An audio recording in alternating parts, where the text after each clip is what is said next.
educação ao longo da vida na América Latina faz todo sentido. Alguns acontecimentos na história cultural da América Latina revelam uma relação muito própria que esse subcontinente possui com a educação.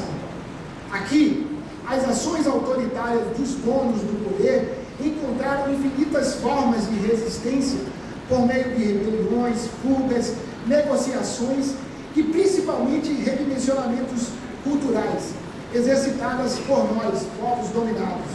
Assim surge a educação popular, a nossa educação ao longo da vida. Foi na América Latina que surgiu a teologia da libertação. Aqui, nesse subcontinente, ocorreu a reinvenção da extensão universitária, e isso é considerado por muitos como a maior contribuição da América Latina à construção do conceito moderno de universidade. Foi aqui, na América Latina, que Paulo Freire e sua pedagogia do oprimido foram gerados.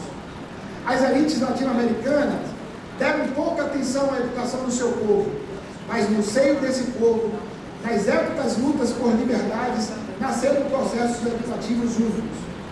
Eu sempre digo que a África gerou Mandela, a Índia gerou Gandhi, mas só a América Latina, e particularmente o Brasil, poderiam ter gerado Paulo Freire e o presidente Lula.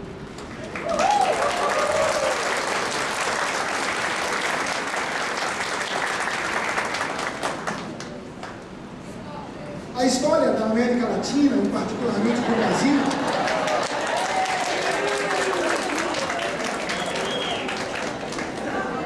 mais especificamente o Nordeste, exatamente. Eu só gostaria que, mais particularmente ainda, o Recôncavo.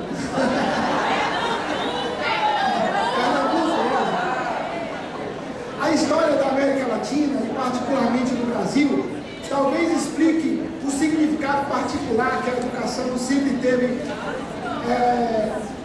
para nossos povos. Assim, a educação ao longo da vida se constituiu de forma muito própria na nossa região, com diversas denominações e inúmeras experiências, num processo autônomo e, na maioria das vezes, independente de ações de organismos internacionais. Aqui nasceu a educação popular, profundamente enraizada nas lutas pela terra, pelo trabalho e pelo pão. Pensemos nos sem terra, nos quilombolas, nos indígenas.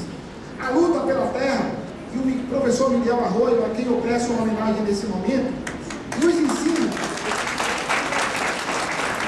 O professor Miguel Arroio nos ensina algo que eu acho muito caro. A luta pela terra alimenta a luta pela escola. A luta pela escola alimenta a luta pela terra. Só assim se garante a sobrevivência étnica de alguns dos nossos povos. Não é por outro motivo que os adversários desses povos tentam impedir que as suas escolas floresçam.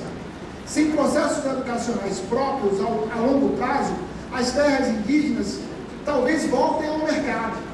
O mesmo ocorre com os sem terra, o mesmo ocorre com os quilombolas.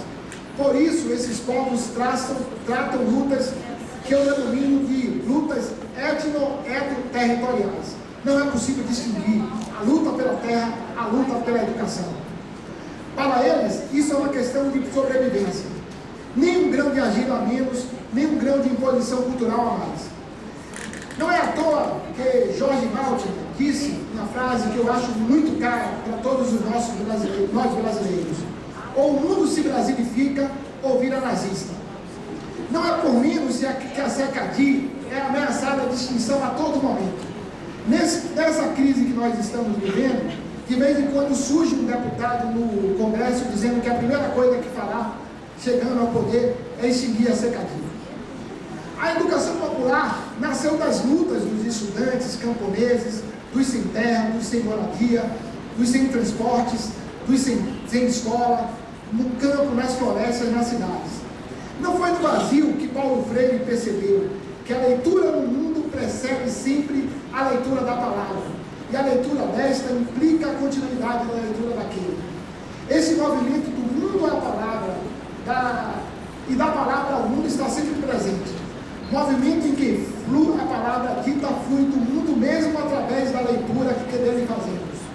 De alguma maneira, porém, podemos ir mais longe, diz Paulo Freire, e dizer que a leitura da palavra não é apenas precedida pela leitura do mundo, mas por certa forma de escrevê-lo ou reescrevê-lo, quer dizer, de transformá-lo através da nossa prática consciente. Assumir a educação ao longo da vida como política pública no Brasil significa notadamente dar voz, vez e colocar a educação de jovens e adultos numa posição de destaque no enfrentamento da elevação da escolaridade dos mais de 81 milhões de brasileiros acima de 18 anos que não concluíram a educação básica. Mas sabemos que uma vez resolvida essa dimensão da educação ao longo da vida, a EJA, essa educação ao longo da vida tomará outras formas. Aliás, concomitantemente, nesse momento, a educação ao longo da vida no Brasil precisa ser debatida nas suas outras formas. Ela precisa estar presente no nosso sistema educativo, da creche à pós-graduação. Não tenho dúvidas de que dá ênfase à educação ao longo da vida, dá ênfase à educação de jovens e adultos, como estamos fazendo nesse momento, é a única forma de fazer jus a um outro baiano pernambucano extremamente importante, Joaquim Nabuco, ontem citado pelo nosso ministro. Não vai se acabar com a escravidão, é necessário destruir sua obra. E ainda hoje estamos aqui nessa busca por destruir a obra da escravidão, por meio da luta pela reforma agrária, por meio da luta por uma educação de jovens e adultos do tamanho do Brasil. Eu costumo dizer que a gente cita muitos educadores, mas lamentavelmente a sociedade brasileira ainda está sob a égide do Visconde do Rio Branco, aquele que estabeleceu a lei do ventre livre. A cada geração nós declaramos em 1864, a cada geração a gente declara nosso amor às crianças, quando elas crescem um pouco e a nossa educação, por um projeto das elites, não dá conta de educá-los, de educar essas crianças, nós abandonamos e declaramos novamente nosso amor à nova geração e assim vamos criando um público cada vez maior para a educação de jovens e adultos. Felizmente, nesse início de século, nós avançamos muito, nós saímos de 75%, 80% da população brasileira com mais de 18 anos sem o ensino médio, e hoje ainda temos um número altíssimo, 52% da nossa população, mas ainda assim significa que avançamos muito nos últimos 10 anos. Vou passar agora a alguns aspectos gerais do que a gente considera fundamental nessa política de educação ao longo da vida, que apresentamos ao ministro Aloysio Mercadante, que aprovou, que levaremos à presidenta Dilma, e que eu não tenho dúvidas de que deve ser a bandeira dos próximos anos de todos os que militam nessa área, e eu não tenho dúvidas de que nós venceremos o golpe e conseguiremos implementar essa política. Por favor, vamos rapidamente. Nós temos como objetivo o direito à educação para esses 81 milhões de brasileiros sem ensino médio, organizar e instalar um sistema de educação ao longo da vida, potencializar o bônus demográfico brasileiro, gerar uma habilidade nacional em prol da educação de jovens e adultos, e essa campanha Coração do Estudante é só o começo disso. Ampliar o interesse dos estudantes pela EJA, porque esse é um aspecto fundamental. Por favor, Murilo. Então, o nosso público, 81 milhões de pessoas com mais de 18 anos, sem ensino médio, o que equivale a 56% da população brasileira. Por favor. E nós temos o PNE, o Plano Nacional de Educação, como nossa meta. O PNE estabelece que em 2024 o Brasil deve ter apenas 3,9% de analfabetos, ou muito menos que isso, a gente espera. A taxa de analfabetismo funcional tem que cair para no mínimo 15%, e a escolaridade média da nossa população de 18 a 29 anos tem que seguir para 12 anos de escolaridade. Além disso, o percentual da população sem o ensino médio completo tem que sair de 56% para 35%. E aqui tem um desafio fundamental. Nós temos uma taxa de sucesso hoje na EJA de 9,4% e nós queremos atingir 60%. E eu não tenho dúvidas de que temos aqui pessoas com conhecimento suficiente para apontar caminhos nessa direção. Tá bom? Nosso projeto, e aqui eu quero dizer que esse é um projeto realizado a muitas mãos, fóruns de EJA, intelectuais diversos, pessoal da CECADI, educandos, enfim, Unesco, OEI, o ARG,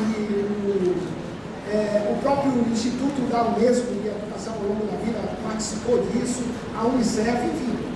Foi um diálogo profundo com o CEF, o DIME, foi o Conselho Nacional de Educação, os Conselhos Estaduais de Educação, a UNCM, uma ampla discussão gerou esse projeto. Vamos fazer um passeio bem rápido em torno dessas questões.